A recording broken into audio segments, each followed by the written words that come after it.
քանի որ ես այսօր օրենքներ էի զեկուցում եւ ազգային ժողովի պատգամավորները նաեւ հարցեր էին բարձրացնում, արդյոք կրակել են հակակարգտային կայանները թե ոչ, ես ուղղակի թվեր վերցրեցի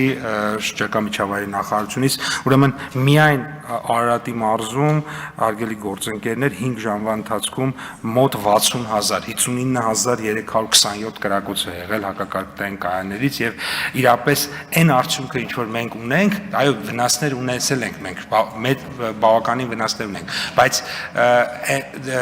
այդ արդյունքը ինչ որ կա հենց այս կրակոցների արդյունքում է, պատկերացնում եք 60,000 կրակոցի մասին, այսինքն դրանք աշխատում են այդ համակարգերը եւ